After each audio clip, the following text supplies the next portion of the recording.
বঙ্গোপসাগরের নিচে পৃথিবীর সবচেয়ে বড় সাবমেরিন ফ্যান বেঙ্গাও ফ্যান আছে, যা হিমালয়ের পলি দিয়ে তৈরি। এই ফ্যানটি প্রায় ৩০-৪০ কিলোমিটার পুরু পর্যন্ত পলি স্তর ধারণ করতে পারে।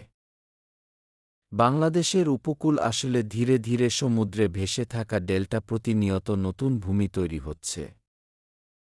এই পলির কারণে সমুদ্রের রং অনেক সময় বাদামি সবুজ দেখা যায়, নীল নয়।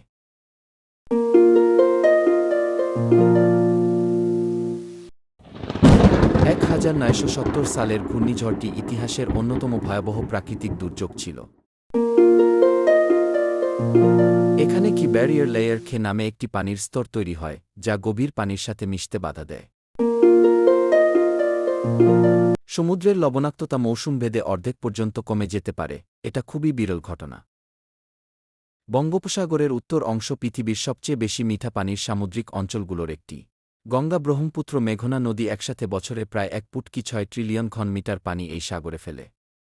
একই সঙ্গে প্রতি বছর প্রায় ১.৩৫ বিলিয়ন টন পলি বঙ্গোপসাগরে জমা হয়। বে অফ বেঙ্গল বিওটা পৃথিবীর সবচেয়ে বেশি ঘূর্ণিঝড়ের মধ্যে কিছু, সবচেয়ে বিধ্বংসী ঝড় এখানেই তৈরি হয়। বঙ্গোপসাগরের গভীর সমুদ্র অঞ্চলে অক্সিজেন কম, অনেক জায়গা প্রায় ডেড জোন ধরনের। সমুদ্রের লবণাক্ততা মৌসুম ভেদে অর্ধেক পর্যন্ত কমে যেতে পারে, এটা খুবই বিরল ঘটনা।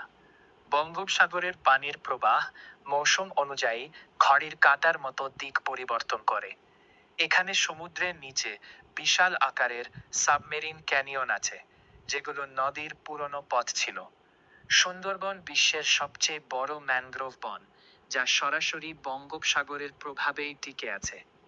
এই সাগরের তীরে পৃথিবীর সবচেয়ে দীর্ঘ প্রাকৃতিক সমুদ্র সৈকত কক্সবাজার অবস্থিত। বঙ্গোপসাগরের নিচে ভারতীয় প্লেট ও বার্মা প্লেটের সংঘর্ষ অঞ্চল আছে, যা ভূমিকম্প সৃষ্টি করতে পারে। এখানে সমুদ্রের নিচে অদৃশ্য স্রোত, ইন্টারনাল ওয়েভস, প্রায় নিয়মিত ঘটে, যা জাহাজ চলাচলেও প্রভাব ফেলে। বঙ্গোপসাগর পৃথিবীর সবচেয়ে কম লবণাক্ত কিন্তু উষ্ণ বড় সমুদ্র অববাহিকাগুলোর একটি।